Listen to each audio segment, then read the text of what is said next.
Peço para os irmãos que compartilhem esse culto para os seus irmãos, para os seus familiares, para os seus amigos. Vamos juntos louvar ao Senhor e voltar para o primeiro amor, amém?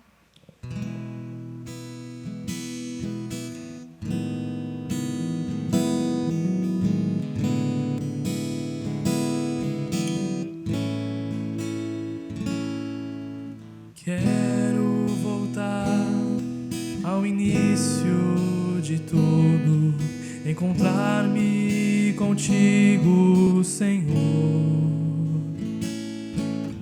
Quero rever meus conceitos, valores, eu quero reconstruir.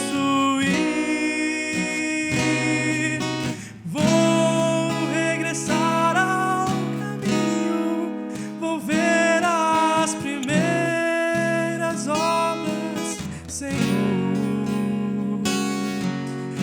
Eu me arrependo, Senhor, me arrependo, Senhor, me arrependo, Senhor. Eu quero voltar ao primeiro amor, ao primeiro amor. Eu quero voltar a Deus. Eu quero voltar ao primeiro amor, ao primeiro amor. Eu quero voltar a Deus. Quero voltar ao início de tudo, encontrar-me contigo, Senhor. Quero rever meus conceitos e valores, eu quero reconstruir.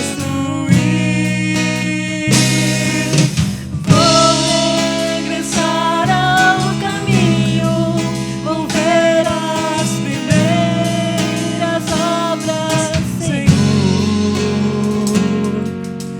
Eu me arrependo, Senhor, me arrependo, Senhor, me arrependo, Senhor. Eu quero voltar ao primeiro amor, ao primeiro amor. Eu quero voltar a Deus. Eu quero voltar ao primeiro amor, ao primeiro amor. Eu quero voltar a Deus. Olá, queridos. Gostaria de dar a oportunidade para você que está nos assistindo de poder contribuir com a obra de Deus.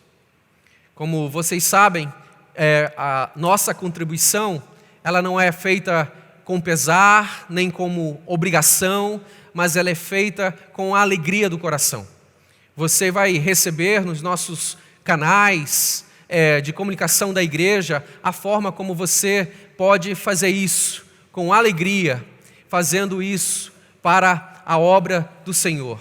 Eu quero agradecer a você, louvar você pela oportunidade que você tem dado em poder fazer isso e continuar orando por você. E você que de alguma forma não tem conseguido fazer isso, seja pela questão financeira que o nosso país está vivendo, não se sinta constrangido, porque Deus se alegra com todos aqueles que dão com alegria. Que Deus possa abençoar você hoje e sempre, em nome de Jesus.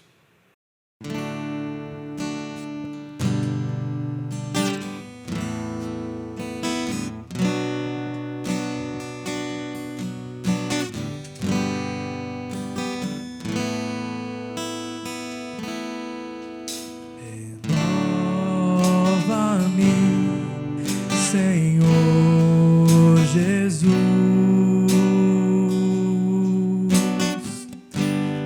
Já não quero ser igual.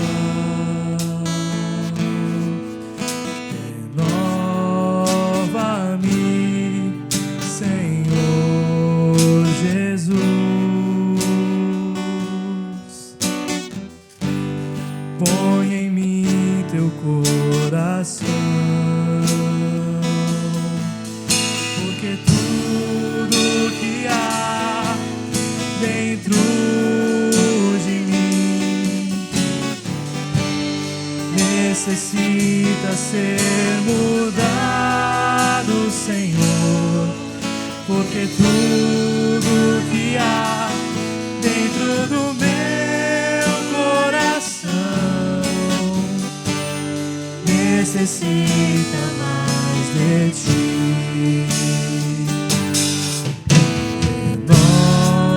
Renova-me, Senhor Jesus.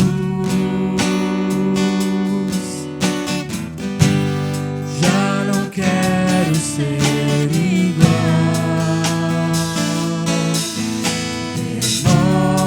Renova-me, Senhor Jesus. Põe em mim teu coração,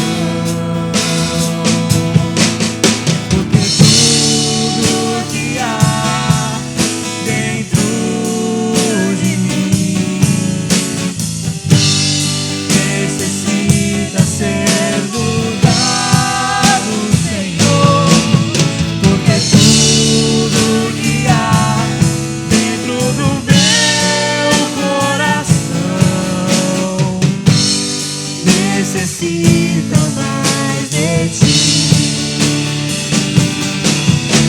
Porque tudo que há dentro de mim necessita ser mudado, Senhor, porque tudo que há dentro do meu coração necessita mais de ti. Necessita mais de ti. Necessita mais de ti. Irmão e minha irmã, muito bom estar com você aqui mais uma vez. Agradecer por você estar nos permitindo, né, entrar na sua casa e poder compartilhar do Evangelho, da Palavra de Deus com você. E eu gostaria de meditar em dois textos esse momento. E o primeiro texto que eu gostaria de ler é o texto que está lá em Lucas, a partir do verso, Lucas capítulo 12, a partir do verso 13 até o verso 21. E o segundo texto que nós vamos ler, logo após Lucas, é Atos, capítulo 4, a partir do verso 32 ao 35. E eu inicio então na leitura de Lucas no capítulo 12, versículo 13. E diz assim: Alguém da multidão lhe disse: Mestre, dize a meu irmão que divida a herança comigo. Respondeu Jesus: Homem, quem me designou o juiz ou árbitro entre vocês? Então lhe disse: Cuidado, fiquem de sobreaviso contra todo tipo de ganância. A vida de um homem não consiste na quantidade dos seus bens. Então lhes contou esta parábola. A terra de certo homem rico produziu muito. Ele pensou consigo mesmo: o que vou fazer? Não tenho onde armazenar minha colheita. Então disse: já sei o que vou fazer. Vou derrubar os meus celeiros e construir outros maiores, e ali guardarei toda a minha safra e todos os meus bens. E direi a mim mesmo: você tem grande quantidade de bens, armazenados para muitos anos. Descanse, coma, beba e alegre-se. Contudo, Deus lhe disse: insensato, ou como está em uma outra versão, louco. Esta mesma noite a sua vida lhe será exigida. Então, quem ficará com o que você preparou? Assim acontece com quem guarda para si riquezas, mas não é rico para com Deus. E o segundo texto da nossa meditação é o texto que se encontra lá em Atos, no capítulo 4, a partir do versículo 32 ao 35. Você pode acompanhar também. Da multidão dos que creram, uma era a mente e um o coração. Ninguém considerava unicamente sua coisa alguma que possuísse, mas compartilhavam tudo o que tinham. Com grande poder, os apóstolos continuavam a testemunhar da ressurreição do Senhor Jesus. E grandiosa graça estava sobre todos eles. Não havia pessoa necessitada entre eles, pois o que possuíam, terras ou casas, as vendiam, traziam dinheiro da venda e o colocavam aos pés dos apóstolos, que distribuíam segundo a necessidade de cada um. Vamos orar? Senhor Deus, eu quero louvar o Teu nome, Pai, e quero Te suplicar que nesse momento, todo pensamento, Senhor, seja levado cativo diante do Senhor. Que o Teu Santo Espírito possa nos ajudar na compreensão, na aplicação da Tua palavra, trazendo, Deus, a restauração, talvez, que o nosso coração precisa, trazendo também o ensino, trazendo tudo aquilo que o Senhor deseja fazer nas nossas vidas, para que o Teu nome continue sendo glorificado, Pai, não somente em nós, mas também através de nós. É o que nós Te pedimos no nome de Jesus. Amém. Nós, sem sombra de dúvida, temos vivido um tempo de sofrimento que tem assolado as pessoas em todos os lugares, em todos os países. Este talvez é um daqueles raros momentos em que toda a humanidade ela experimenta o mesmo sofrimento, ainda que em diferentes medidas, ainda que em diferentes ambientes. A realidade deste novo tempo, ela tem promovido a essas pessoas experiências muito pessoais. E a primeira delas, eu acredito, é a percepção humana de finitude que nós temos. A morte, sem sombra de dúvida, não é um assunto novo e paralelo à vida, talvez seja a realidade mais profunda, individualmente experimentada por todo ser humano. Pessoas morrem todos os dias e vivemos em famílias que perderam seus entes queridos. A segunda experiência pessoal que está sendo aguçada neste tempo novo é o sofrimento. De certa forma, essa crise global que nós estamos vivendo não trouxe nenhum sofrimento novo. Todavia, sem dúvida, esta crise, de certa forma, aguçou aqueles já existentes. Uma das características da crise, e de qualquer crise aqui, é trazer à tona aquilo que já está fragilizado. O isolamento domiciliar aguçou a solidão. O fechamento do comércio, o fechamento e a paralisação da indústria elevaram o desemprego, elevaram também a fome. Talvez esse momento que nós estamos vivendo é um dos raros momentos na história onde toda a humanidade compartilha do mesmo ambiente de sofrimento na mesma linha de tempo. Nas conversas que tenho tido com algumas pessoas, em especiais com alguns dos nossos missionários, eles têm me compartilhado sobre os desafios que eles estão vivendo e eles estão enfrentando nesse novo tempo, nas nações aonde eles têm atuado. Eles também têm testemunhado que, de alguma forma, diante desses desafios que eles têm vivido, diante dos sofrimentos que as pessoas estão sofrendo em relação à saúde, ao isolamento social, ao desemprego, à fome, esses novos tempos também têm sido grandes tempos de um avivamento como nenhum outro momento da história. cristãos têm buscado a Deus com mais sinceridade e talvez até mais intensidade do que buscavam antes deste tempo. Pastores, líderes evangélicos deixaram de lado as competições e se juntam no pastoreio do povo. Igrejas impedidas de se reunirem e com poucos recursos tecnológicos, com poucos recursos até mesmo teológicos, partilham de um mesmo ambiente, numa atmosfera de amor e de colaboração.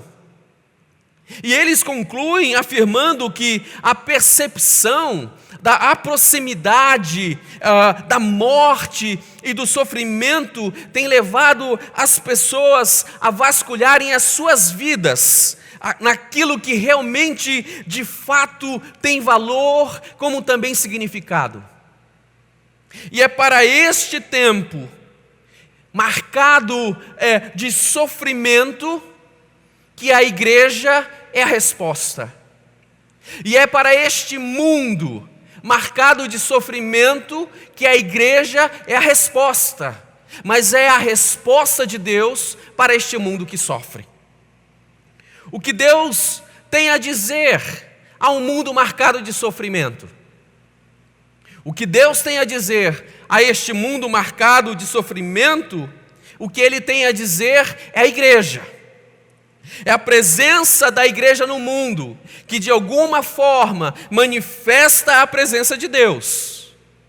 Evidentemente, quando muitos de nós pensamos em igreja, e principalmente aqueles fora do Brasil, quando pensam nessa igreja brasileira, eles pensam no modelo dessas igrejas que nós vemos que estão presentes nos canais públicos, nas TVs brasileiras. Este é um modelo que eles têm geralmente em mente. Igrejas que estão presentes em cultos diários, nos grandes canais, presentes nos lares, todos os dias, espalhados pelo Brasil afora. Mas quando se olha para este modelo de igreja que algumas pessoas têm, nós percebemos que existe um equívoco e também uma intuição correta. Por quê? Porque quando eu olho para essa igreja, eu vejo e percebo que na concepção dessas pessoas, a igreja é um lugar onde as pessoas que sofrem, elas correm em busca da solução dos seus problemas. Problemas pessoais, os mais gerais possíveis. E essa igreja que anuncia para a sociedade e que faz a sua convocação e o seu apelo como pare de sofrer. Esta igreja, de alguma forma, ela suscita uma corrida de pessoas em sua direção.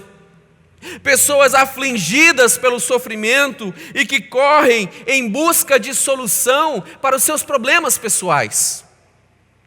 E aqui eu vejo que existe um equívoco. E por quê?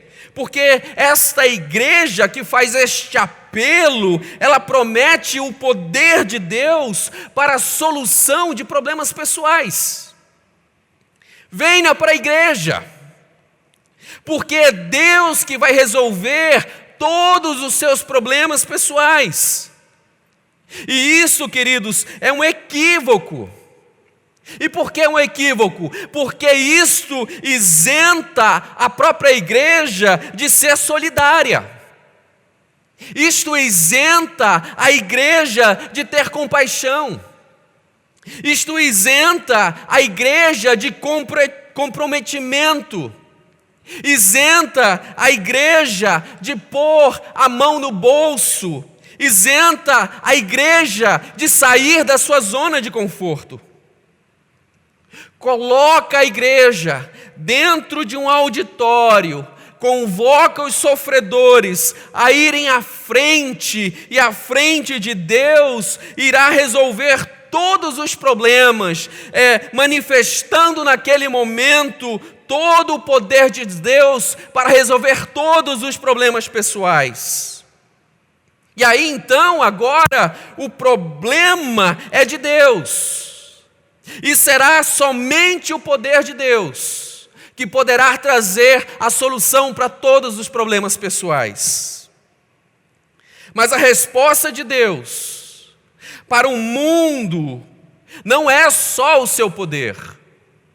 Mas a resposta de Deus para o mundo também é a igreja. Não é o poder manifesto de forma mágica, aonde nós nos tornamos apenas invocadores, aonde nós somos apenas agentes passivos deste reino. Pode ser um equívoco prometer ao mundo o poder de Deus para a solução de problemas e problemas pessoais. Porque isto isenta a igreja de ser a resposta de Deus para o mundo. E porque esta expressão de problemas pessoais, ela chega a ser até mesmo diabólica. É a versão, talvez, de cada um por si, cada um com seus problemas. Queridos, nós precisamos entender que quando nós estamos no corpo de Cristo, não existe essa questão de problemas pessoais.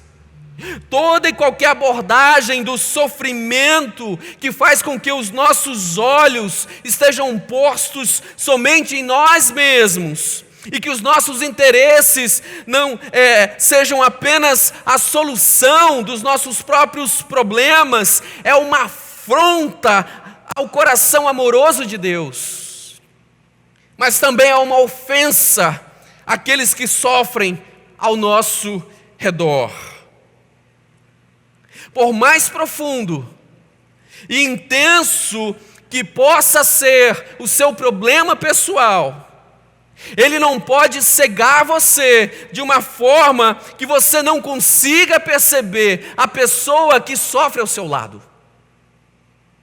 Ele não pode fazer com que a solução desse problema particular seja a única obsessão da sua vida, seja o único objetivo do seu viver.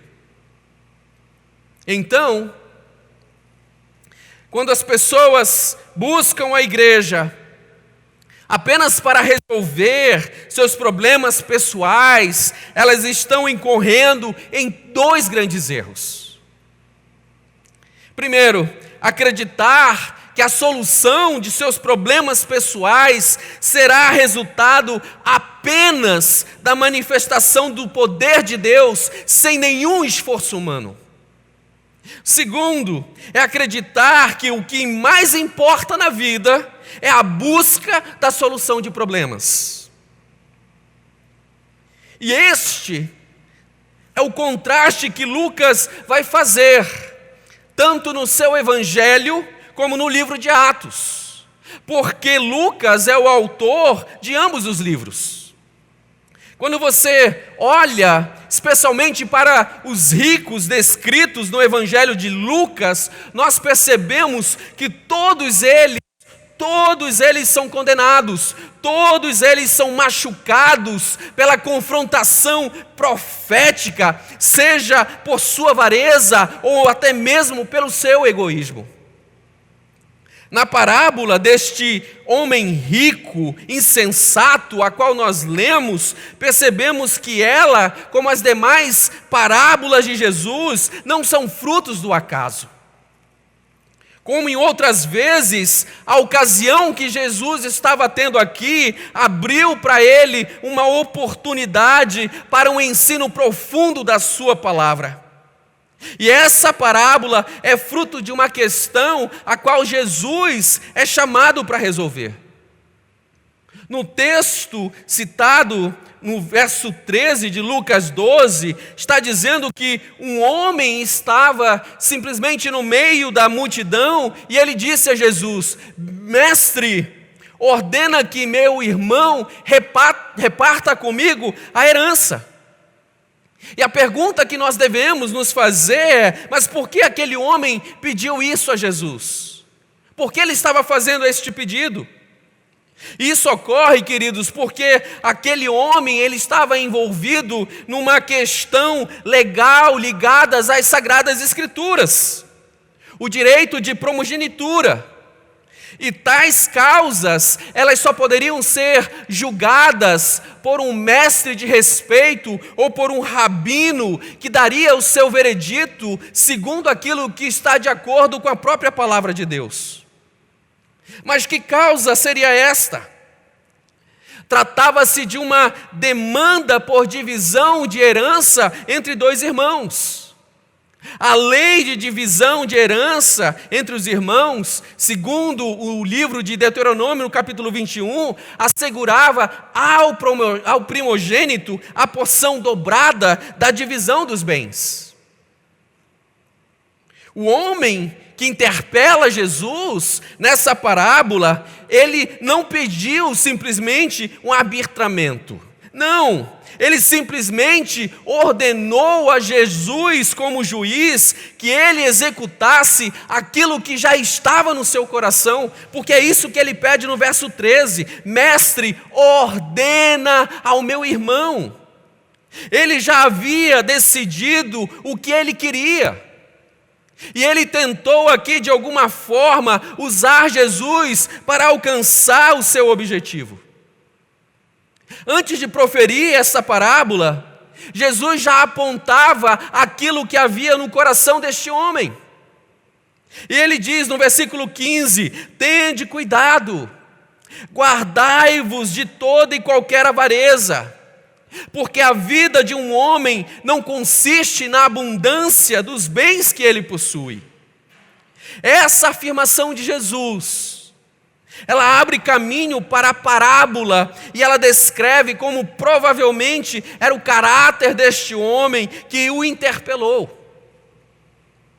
Provavelmente, queridos, aquele homem que queria a parte da porção dobrada da herança, não era um pobre ou alguém necessitado. Porque se assim fosse, a reação de Jesus, a resposta de Jesus, teria sido diferente. Mas a forma arrogante como ele abordou Jesus, descreve alguém que se preocupava em ter mais bens. Mesmo que isso lhe custasse um rompimento familiar. Ou seja, o problema do homem não era ter ou não ter parte na herança. Seu problema estava relacionado ao seu coração, à ambição e à ganância que estavam dentro deles. O rico desta parábola, então, nem se fala. Este homem descrito aqui tem uma propriedade surpreendente, porque a sua colheita produziu muito mais do que todos os outros vizinhos, produziu muito mais do que todos os outros anos, ao ponto dele simplesmente chegar a dizer aonde ele não tinha onde colocar este excedente, e excedente este que seria para muitos anos, como nós lemos no texto. Essa parábola, proferida por Jesus, ela nos apresenta alguns ensinamentos, e são sobre esses ensinamentos que eu gostaria então de compartilhar com você este momento. O primeiro ensinamento que nós vemos nessa parábola, na primeira sentença do verso 16, o campo de um homem rico produziu com abundância. Nessa primeira sentença, nós aprendemos que não existe nada, absolutamente nada, em ser próspero. Neste versículo, nós percebemos que este personagem aqui, citado por Jesus nesta parábola, já era um homem rico. E que, de certa forma, foi abençoado com uma safra superabundante. Era alguém que já tinha mais do que o suficiente e que, sem esforço extra, porque a natureza foi generosa com ele, produzindo aquela safra, foi-lhe concedida a propriedade na colheita dos frutos. Até aqui, então, nós não encontramos nenhum problema em esse homem ser rico, em ser próspero. Não há nenhuma crítica ao estado de riqueza de tal homem apontado por Jesus. Não existe nenhuma admoestação na palavra de Deus contra pessoas em serem prósperas. Muito pelo contrário, Deus deseja que nós prosperemos. E nós, de uma forma muito natural, nós desejamos isso também, nós almejamos isso também. Mas essa prosperidade que nós queremos tanto experimentar do lado de fora, nas circunstâncias, elas precisam também estar ligadas à prosperidade que provamos do lado de dentro, na nossa alma e no nosso coração. E por que eu digo isso? Porque nossas igrejas, e talvez você conheça alguém próximo de você, estão repletas de histórias, de gente que buscaram a Deus, alcançaram o sucesso em sua vida profissional, na sua vida familiar, ministerial, mas não se deixou prosperar na alma, não se deixou prosperar no coração, da mesma proporção e que prosperou em outras áreas. E o resultado, nós sabemos, é o mesmo. Não souberam lidar com esta nova condição de vida. Não souberam lidar com a fama, com o prestígio, com a promoção, com a conquista, com o dinheiro, e tudo isso os levou à ruína. Muitos terminaram longe de Deus e sem estas coisas, exatamente do jeito que Paulo advertiu a Timóteo. E eu leio agora 1 Timóteo 6, 9 a 10. Os que querem ficar ricos caem em tentação, em armadilhas e em muitos desejos descontrolados e nocivos que levam os homens a mergulharem na ruína e na destruição. Pois o amor ao dinheiro é a raiz de todos os males. Algumas pessoas, por cobiçarem o dinheiro, desviaram-se da fé e se atormentaram com muitos sofrimentos. Muitos já se enriqueceram às custas de perderem outros valores interiores. Inclusive perderam a própria fé. E este, amados, não é o desejo de Deus para nós. Por isso, nós devemos, de forma prioritária, buscar prosperar no nosso coração, na nossa alma, na nossa fé. E por que eu digo isso? Porque uma alma próspera é aquela que não se prende à ganância, à avareza, ao egoísmo. É uma alma que é despojada do egoísmo, é despojada do orgulho. E se uma pessoa está prosperando materialmente, mas seu coração se prende ao dinheiro, é porque a sua alma e o seu coração não vão bem. A segunda lição que nós aprendemos com Jesus nessa parábola eram que as preocupações deste homem eram as suas posses e não as pessoas. No versículo 17, nós lemos: ele pensou consigo mesmo: o que vou fazer? Não tenho aonde armazenar a minha colheita. Quando este homem viu uma colheita extraordinária sobre a sua terra, em vez dele agradecer a Deus por isso, ou se alegrar na oportunidade de poder compartilhar, Ele simplesmente faz o quê? Ele se aflige com o pensamento do que eu devo fazer. Porque eu não tenho lugar aonde guardar a minha colheita, os meus frutos. A fala deste homem aqui o denuncia. Ele fala como alguém perplexo, como alguém que houvesse perdido todos os seus bens. Em nenhum momento subiu à mente deste homem o pensamento de, na verdade, eu não preciso de nada disso. Eu já sou rico, eu já sou próspero. Ou talvez esta riqueza extra é uma dádiva da qual eu não posso me orgulhar. Deus a fez crescer, Ele me fez prosperar. Mas não foi assim que ele pensou. Seu coração foi ambicioso, pois ele relaciona a bênção da prosperidade da colheita de forma egoísta. Meus celeiros, meus produtos, meus frutos, meus bens. Algumas pessoas dizem que Jesus ensinou que nós não podemos ter tesouros aqui na terra. Mas não foi isso que ele disse.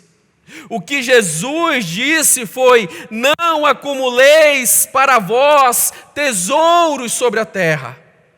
Esta palavra, traduzida do original grego como acumular, é a palavra grega thesaurizo. E de acordo com alguns exegetas, esta palavra significa aumentar, ajuntar, armazenar, amontoar, acumular riquezas, manter estoque, reservar. O propósito de prosperarmos materialmente, queridos, não é de armazenar, não é de ajuntar. O propósito pela qual Deus nos faz próspero é simplesmente para que os recursos que nós temos possamos usar este propósito, essa forma próspera que Deus nos faz, então somente para uma única coisa: para compartilhar. Compartilhar aquilo que Deus nos tem dado. Devemos ser como um leito de rio, por onde os recursos sempre passam, não param de entrar, mas também não param de sair. É interessante perceber que quando nós lemos o Novo Testamento, e sempre que ele fala sobre juntar tesouros no céu, isso de alguma forma envolve algo que as pessoas fazem também com seus recursos terrenos. Temos, por exemplo, lá em Mateus 19, 21, o Senhor Jesus dizendo àquele jovem rico para vender os seus bens e dar aos pobres. E disse que isso significaria ter um tesouro no céu. Muita gente acha que ter um tesouro no céu é não ter nenhum tesouro na terra, que é errado fazer isso. Mas ouçam o que Paulo diz sobre esse princípio, eu diria assim, de entesourar nos céus, sem deixar de termos os nossos investimentos aqui nesta terra. Olha o que Paulo está dizendo a Timóteo: exorta aos ricos do presente século que pratiquem o bem, sejam ricos de boas obras, generosos em dar, prontos a repartir, que acumulem para si tesouros, sólidos fundamento para o futuro, a fim de se apoderarem da verdadeira vida. 1 Timóteo 6, do versículo 17 ao 19.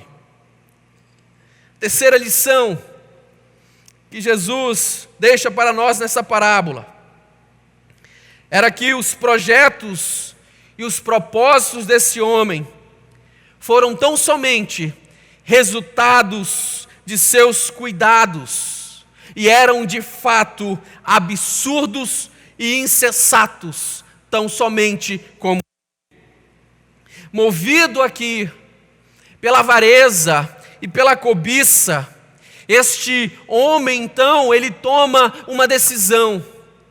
E qual é a decisão que ele toma?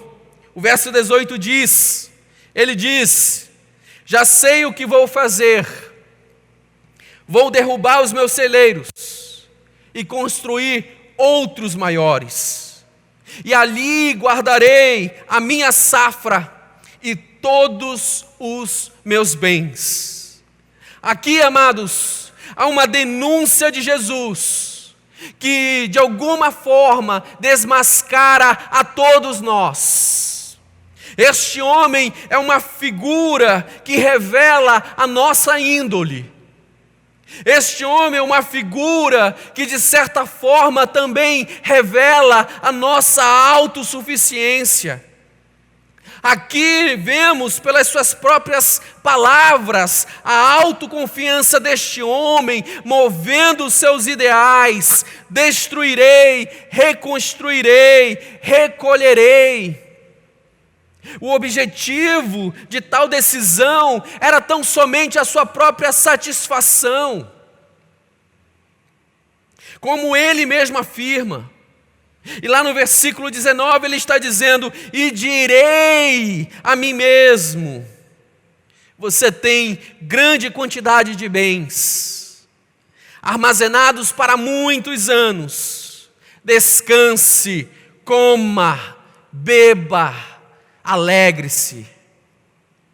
Por trás desses celeiros cheios, para muitos anos, amados, existe um homem autossuficiente, que pelo menos se julga assim. Existe um homem egocêntrico, que acha que pode viver a sua vida sem prestar atenção no outro, sem prestar atenção naquele que sofre. Um homem que juntou tesouros apenas para si. Existe um homem prepotente que acha que está livre das mazelas do mundo, que chegou talvez num lugar ou num patamar aonde o mundo não mais o alcançará, não mais o fará sofrer. Qualquer coisa que aconteça a este homem, ele talvez diga: eu pago, eu resolvo. Aos seus próprios olhos, este homem está protegido pelos seus próprios bens. Este homem é alguém que está assentado em seus bens, firmados nos muros que ele mesmo construiu, vivendo tão somente para si, porque não depende de ninguém. Talvez ele seja o protótipo daquele que cada um que cuide de si, cada um que cuide da sua própria vida. Para este homem era agradável chamar os frutos da terra seus frutos, seus bens. Existe aqui uma ênfase agradável nos seus lábios sobre isso. Meus frutos, meus bens. Enquanto na realidade o que nós temos foi emprestado para o nosso uso, as nossas propriedades estão em Deus. Nós somos apenas mordomos dos bens de nosso Senhor, inquilinos do Senhor de toda a terra. Para ele, não havia nada de errado em acumular. Para ele, o que ele tinha não estava de bom tamanho. Não vou dar nada a ninguém. Como se nada devesse ser concedido a ninguém. Nem a pobres, nem a família, nem ao levita, nem ao estrangeiro, nem à viúva, nem ao órfão. Vou guardar tudo nos meus celeiros, colocar tudo na minha poupança. Contudo, o que foi que Deus disse a este homem no verso 20? Insensato. Em outra versão diz: louco, você é louco. Esta mesma noite a sua vida lhe será exigida, lhe será tomada. então quem ficará com o que você preparou, com o que você juntou nos seus celeiros, com o que você guardou na sua poupança, do que você investiu nas suas ações? E aqui percebemos que este homem, ele estava preparado para tudo. Ele havia pensado em tudo, mas ele não estava preparado para a morte, aonde a sua riqueza não tinha nenhum valor. Este homem da parábola não pode, então, usufruir, desfrutar desta abundante colheita. Nem mesmo seus planos de reedificar os seus celeiros maiores, ele pôde simplesmente concluir. E a palavra louco aqui, empregado por Jesus, afron, neste texto traz a ideia de alguém sem discernimento, alguém sem espírito, alguém sem compaixão. E eu quero lhe dizer uma coisa: se o mundo não pode mais lhe afetar, e o sofrimento das pessoas não podem mais te incomodar, talvez você já esteja morto. Mas as pessoas de Atos dos Apóstolos, no capítulo 4, do versículo 32, elas fazem o caminho inverso deste homem da parábola. Eles não guardam nada para si, eles não estocam, não acumulam em seus celeiros. Mas diz a palavra que eles partilhavam, e eles tinham tudo em comum. O homem da parábola, a qual nós lemos, ele constrói seus celeiros, ele constrói as suas muralhas. Esses de Atos, eles derrubam as muralhas, eles esvaziam os seus celeiros. E aonde está então a sua segurança? A segurança destes mencionados em Atos capítulo 4 está simplesmente no reino de Deus. Eles ouviram o que Deus disse: não andeis ansiosos pela vida de vocês, ou por coisa alguma, porque o Pai Celestial, Ele é quem cuida de vocês. Vocês não precisam guardar em celeiros, vocês não precisam guardar entre as muralhas, para si, achando que esses bens que vocês estão guardando irão proteger no momento da tragédia. Porque, queridos, quando as tragédias nos assolam e quando elas batem em nossa porta, elas levam tudo. Elas levam aquilo que foi guardado nos celeiros. Elas levam a poupança e todo o resto que nós juntamos. Porque as tragédias, elas não podem ser resolvidas apenas com dinheiro. Emergência, talvez possa, mas as tragédias não. Então, onde está a nossa segurança? A nossa segurança está em nosso Deus, o nosso Pai Celestial. E aonde mais está a nossa segurança? E eu digo para você que a nossa segurança está nesta comunidade, na comunidade dos discípulos de Jesus. Porque é nesta comunidade, na comunidade dos discípulos de Jesus, é que nós encontramos segurança, é onde nós encontramos alento, conforto. Porque nesta comunidade, amados, as pessoas, elas não consideram apenas as suas próprias coisas. Não, muito antes, elas estão dispostas a compartilhar, a doar, a dividir. aquilo que elas mesmas têm ganhado de Deus. Esta é a comunidade dos discípulos de Jesus, é a igreja. Este é o lugar mais seguro da terra, porque a igreja é a resposta de Deus para o mundo que sofre. É fato que nem tudo será suprido pela comunidade, porque nem tudo a comunidade supre o que a vida levou. Mas tenha certeza que esta comunidade, ela pode suprir você de amor, pode suprir você de esperança, e ela pode estender a mão para você quando você estiver caído.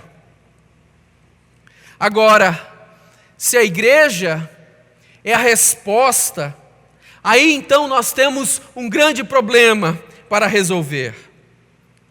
É simplesmente nos perguntar se nós somos o sal que perdeu o sabor, nos perguntar se nós somos a luz que está escondida, ou se nós somos realmente de fato sal da terra e luz do mundo.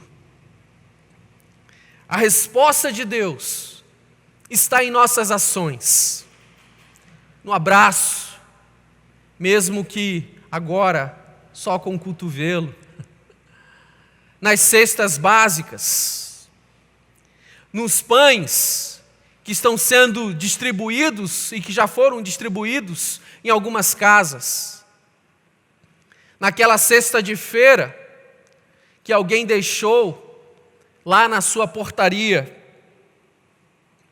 em todas as coisas que nós fazemos pelo próximo. Nós, amados, somos a resposta de Deus para o mundo que sofre. Somos o milagre desta comunidade solidária. E concluo a minha meditação com duas notícias para lhe dar. A primeira é que você é a resposta de Deus para aquele que está sofrendo. Sim, você mesmo. Você é a resposta de Deus para aquele que está sofrendo. Por isso, se pergunte: quando foi a última vez que você fez algo para alguém sem exigir nada em troca? Quando foi que você fez algo por alguém que não fez por obrigação e não ganhou nada por isso? E a segunda notícia que eu quero te dar é que a igreja, a comunidade dos discípulos de Jesus, é a resposta para você. Sim, esta comunidade dos discípulos de Jesus é a resposta para você. Está sofrendo? Está doendo? Bem-vindo à comunidade. Bem-vindo à comunidade de Jesus. Bem-vindo à igreja. Por quê? Porque aqui é o lugar onde sofredores são acolhidos, e são abraçados, e são supridos. Em nome de Jesus. Amém. Irmãos, vamos encerrar esse culto declarando que aqui reina a glória do Senhor. Sei que é um momento muito difícil, no meio de uma pandemia que está pegando o mundo inteiro, de um vírus que parece ser incurável, mas nós cremos no Deus que cura, que liberta, que salva. Então vamos declarar isso, amém?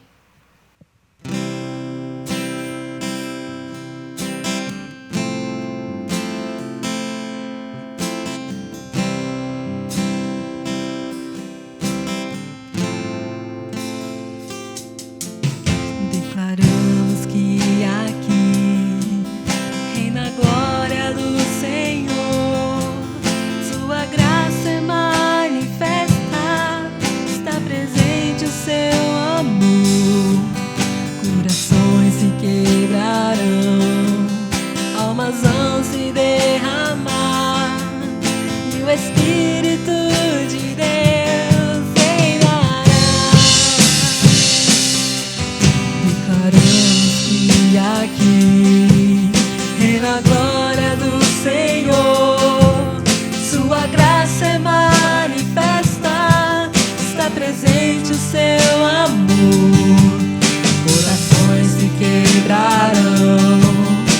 almas vão se derramar e o Espírito de Deus reinará,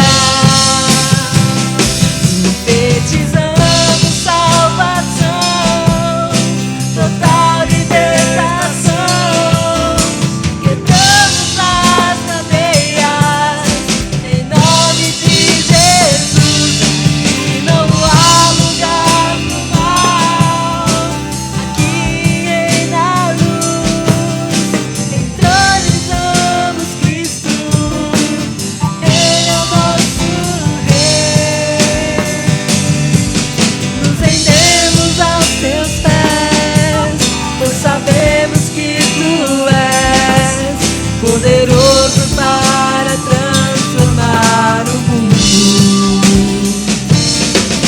Nada pode impedir teu Espírito de agir, operando maravilhas, transformando corações, operando maravilhas, curando as nações,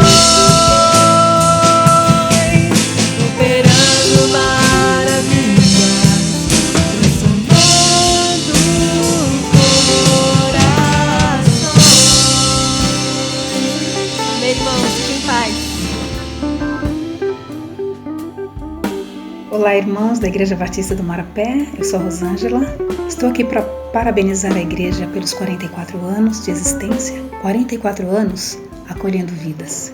Eu cheguei no Marapé, se não me engano, em 98, já tem um tempinho. E fui muito bem acolhida, amada, não tenho palavras para agradecer. Agradeço muito ao pastor Sidney pelos conselhos, pelas muitas conversas. Eu agradeço a Deus pela existência dessa igreja. Agradeço a Deus por seu Filho Jesus. A Ele toda a honra, toda a glória, para sempre. Parabéns, igreja. Passar mais um ano comemorando o aniversário da Igreja Batista do Marapé é muito feliz para mim, para toda a minha família, porque estar na Igreja Batista do Marapé significa resposta de oração. Há 5 anos, quando nós íamos mudar para cá, o Senhor levantou pessoas para cuidar de nós. E a Igreja Batista do Marapé é esta pessoa, são os irmãos que foram designados por Deus para cuidarem da gente aqui. Então eu queria dizer que eu sou muito feliz por fazer parte desta igreja, por ver o amor de Cristo nos atos dos irmãos, e estamos muito felizes por fazer parte deste corpo, por termos tantos amigos, pessoas que são realmente mais chegadas que irmãos para nós. Então eu, Renato e a Helena estamos muito felizes de fazer parte de mais um ano da igreja. Que estes 44 anos passem muitos e muitas vezes mais, e que Deus continue abençoando essa igreja e todos os irmãos. Nós agradecemos pela vida de cada um e parabenizamos a igreja. Parabéns, igreja amada. Deus abençoe. Igreja Batista do Marapé. Eu amo a igreja, dos estudos, dos louvores, dos meus amigos, da Saninha, tem a palavra de Deus, dos gosto muito, dos louvores e dos pastores. Beijos, igreja, te amo, parabéns.